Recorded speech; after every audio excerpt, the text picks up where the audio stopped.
Je l'ai engueulé. Surtout le prêtre, je lui ai dit, retournez chez vous dans le couvent. Et j'ai dit à tout le monde, vous voyez vers qui ils sont? Ce sont eux qui troublent le pays. Qui ont toujours troublé le pays. Quand ils disent la vérité des cellules, qu'est-ce qu'ils faisaient là-bas? Et ils étaient dans les cellules là-bas. Ils sont là pour donner la vérité de la Bible ou bien la vérité de Dieu qu'ils n'ont jamais donnée.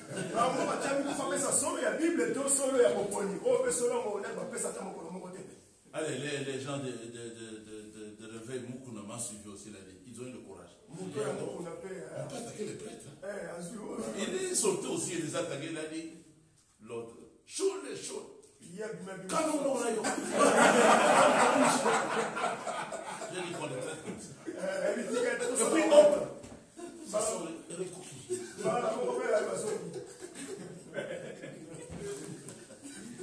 Il faut engueuler le mauvais esprit. Amen. Amen. Il y a une raison pour laquelle Dieu a fait tonner ces 7 voix. Il y a une raison. On ne doit pas oublier cette raison. Dites Amen. Maintenant, le prophète dit la raison. C'est parce que c'est quelque chose qui doit arriver. Donc c'est placé dans le programme divin que parmi les choses qui vont arriver sur la terre, il y a aussi les voies de cet tonnerre. C'est signalé seulement.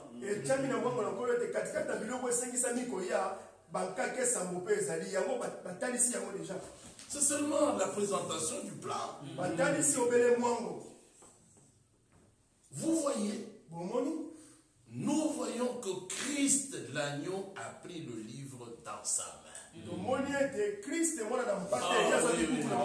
Mais attention, mais quand il dit, vous voyez, nous voyons que Christ, mais il lit dans la Bible. C'est Apocalypse chapitre 5. L'agneau a vaincu, on a dit à Yohanan. Il n'était pas congolais, l'agneau. Ni américain. L'ancien a dit, le lion de la tribu des Juifs. Amen. Dites Amen. Amen. Et Yude, il vient de la polygamie déjà. Mais le Seigneur a commencé avec les polygames. Il a continué avec les polygames. Avant la fin, il révèle la polygamie. Il montre bien qu'il va terminer avec ceux qui ont accepté la polygamie. C'est ça. Ce n'est pas le Dieu des catholiques. C'est Elohé, Abraham, Elohé, Isaac, Elohé, Israël. C'est fini. Le lion, sa tribu, c'est la tribu des Juifs. Yod. Il a vaincu pour prendre le livre et briser les 7 sceaux et révéler le mystère. Quand quelqu'un s'oppose à ce qui est venu après l'ouverture des sceaux, c'est un démon véritable, un démon véritable. C'est que le frère a dit, c'est vrai. Vous vous opposez à la polygamie, donc vous êtes un vrai païen. Abraham n'est pas votre père. Yeshua n'est pas votre Seigneur. Il n'est pas aussi votre frère. Amen. C'est quelque chose qui doit arriver. Nous voyons que Christ, l'agneau, a pris le livre et non le 7e sceau. Dites Amen. Non, ce n'est pas le 7e sceau qui a pris le livre.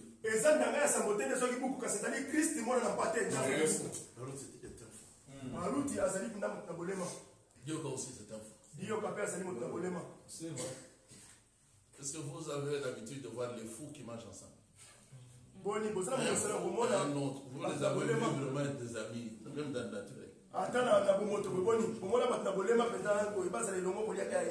Dieu qui va nous sommes de fous, mais ils ne peuvent pas marcher ensemble. Parce que chacun traitera l'autre là. Observez-vous. A pris le livre dans sa main. Il t'amène. C'est la répétition des Saintes Écritures. Dans sa main. C'est-à-dire quoi? Le prédicateur principal au temps de la fin, c'est l'agneau. Je vous ai vu maintenant pourquoi il y a eu tant d'erreurs dans les âges passés. C'est parce que les sceaux n'étaient pas encore ouverts. Cela donc n'était pas révélé. Mais maintenant, après l'ouverture de cette chose, le livre est ouvert. Alors l'esprit de vérité nous dirige vers la parole. Qui ont l'esprit? Qui ont l'esprit? Quel est le groupe qui a l'esprit? Seulement le groupe qui est ramené, dirigé dans la vérité. Parce que l'esprit a dit Yeshua lorsqu'il viendra. Oui, il vous conduira dans toute la vérité. Et le même glorifiera. Et vous annoncera les choses à venir. Ça, c'est le travail de l'esprit. Quand le Seigneur n'a pas dit quand il viendra, il va parler en langue. L'esprit a un souci. C'est de manifester sa vérité qui se trouve dans la Bible. Alors il va conduire les gens et va les lier à la vérité biblique. C'est ça la caractéristique du véritable Saint-Esprit. Donc c'est le paragraphe. Il est dans sa main. Et que l'agneau a ouvert le 7e sceau. Dites Amen. Mais vous voyez, c'est un mystère caché. Baruch ne lit pas ça. Il arrive juste là au milieu, là, il a ouvert le 7e sceau. Il dit, vous voyez. Et puis frère Branham va fermer. Il vient, il ouvre et puis il ferme. Il ouvre, il ferme. Récemment, avant que je ne vienne ici, il venait de dire devant le prédicateur de cette honneur réuni à matin, frère Branham là, il est venu pour vous embrouiller. Oh. Oui. Ça y est dans les disques, je vous amène ça.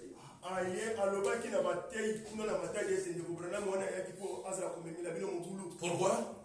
Parce que l'église primitive avait envoyé un jeune frère. Présente-toi comme quelqu'un de cet honneur. Tu viens dans le frère de Matadi, les réunions se tenaient à Matadi, le frère a dit, je suis pasteur à Kimpes.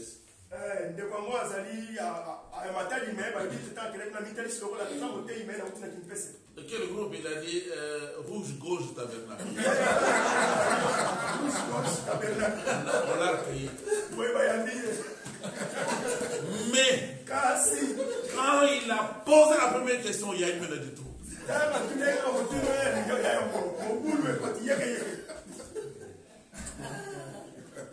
Maintenant, Baruch dit, mais tu as dit que tu viens d'où? Tu as combien de membres? Le frère a dit, je crois que j'ai 20 ou 40. Baruch dit, tu es un aventurier.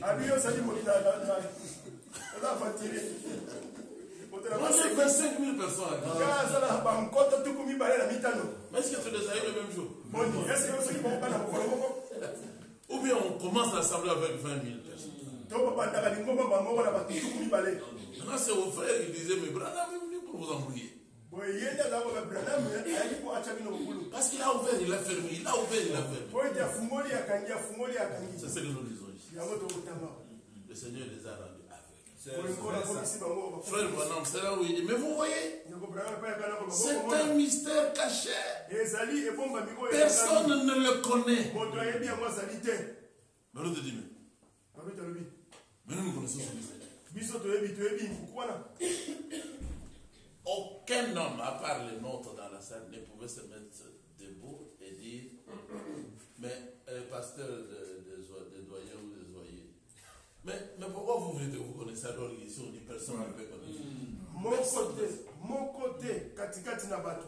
Le frère a dit que moi j'étais juste en face comme j'étais venu avant. Chaque fois que je le voyais à la télévision, quand il parlait, il a toujours le sourire. Le sourire. Mais ce jour-là, je l'ai vu comment il se fâche. Et il dit, frère, j'ai eu peur.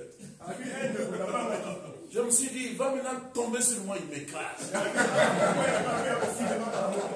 Le frère lui a dit, lui-même, pose encore la question, pose encore la question. Et il a créé l'assemblée, tout le monde était dans un tumulte. Et le frère était un jeune homme. Mordecai. Pose la deuxième question, pose la deuxième question. Les doyers des anciens va répondre.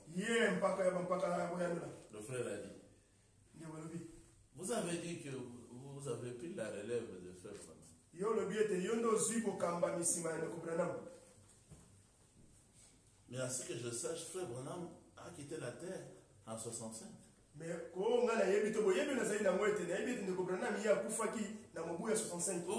vous êtes venu dans le message en 74.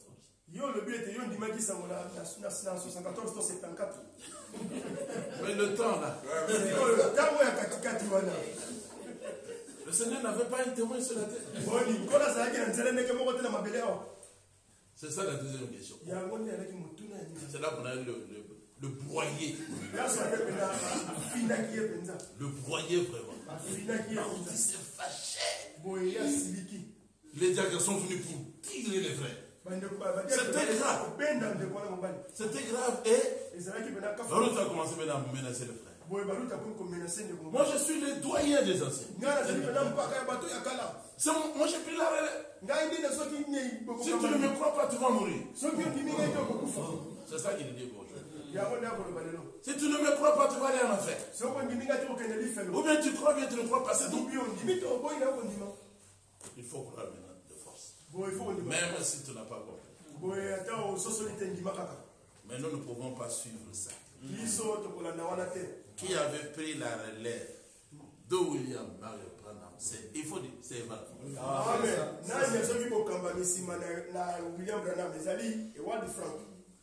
Toutes les preuves sont là. Et même vous êtes au Congo-Kinshasa. Comment vous avez reçu le message? Rien que de répondre à la question de comment. Qui est venu vous prêcher le message? Ce n'était ni Joseph Branham. Il n'était qu'un gamin. Quand frère Branham partait, il avait 11 ans comme moi.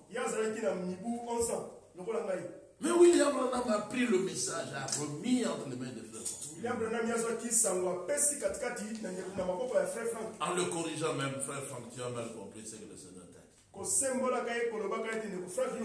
Tu as pensé à la famille naturelle et tu as emmagasiné la nourriture naturelle. C'est ça qu'il donne maintenant, les choses naturelles. Il a laissé le message.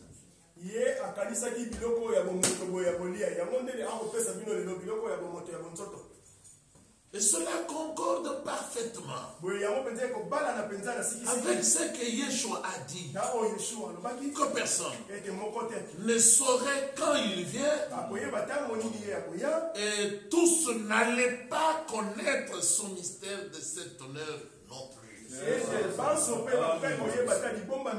Amen. Donc, vous voyez, il y a un lien entre les deux. Nous allons nous tenir debout. J'ai pris beaucoup de temps, mais je n'étais pas avancé. Nous avons beaucoup à communiquer. Amen. Amen.